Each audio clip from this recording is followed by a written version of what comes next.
आप सबको मेरा नमस्कार। हम हैं ऑप्टम नेहा और आज हम बात करेंगे कि हमारे आँखों में अगर चश्मे का नंबर आ रहा है तो हमें चश्मे पहनने चाहिए कि नहीं पहनने चाहिए, और अगर चश्मे पहन रहे हैं तो उससे क्या फ़ायदे हैं, और अगर चश्मा नहीं पहन रहे हैं तो उससे क्या फ़ायदे हो रहे हैं। तो सबसे पहले हम ये बता दें कि अगर आप चश्मा नहीं पहनते हैं तो उससे कोई फ़ायदे होने वाले नहीं है, उससे होता है नुकसान।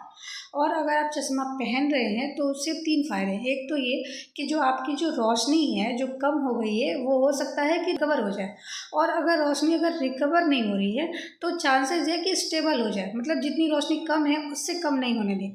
और अगर तीसरी, अगर स्टेबल भी नहीं है तो अगर रोशनी कम भी हो रही है तो बहुत स्लो कम होगा, मतलब धीरे धीरे कम होने वाला है। और अगर आप चश्मा नहीं पहनते हैं तो आपकी जो रोशनी है वो 99% श्योरिटी है कि आपसे 6 महीने के बाद से, अभी जो रोशनी है और उसे 6 महीने के बाद चेक करेंगे तो श्योरिटी के साथ है कि रोशनी कम ही होना है। तो आपको जो है चश्मे अगर नंबर आ रहे हैं तो चश्मे पहनने ही है। ये बिल्कुल भी नहीं सोचे कि चश्मा पहनने से रोशनी और कम हो जाता है, वो बिल्कुल भी नहीं होता। चश्मा नहीं पहनने से रोशनी कम होता है। तो हम आप सबसे मेरा नम्र निवेदन है कि अगर आपकी आंखों में चश्मे नंबर आ रहे हैं तो चश्मा पहनिए। और अगर ये वीडियो आपको इन्फॉर्मेटिव लगे तो ये ज़्यादा से ज़्यादा शेयर कीजिए, लाइक कीजिए, सब्सक्राइब कीजिए, फॉलो कीजिए और कमेंट कीजिए।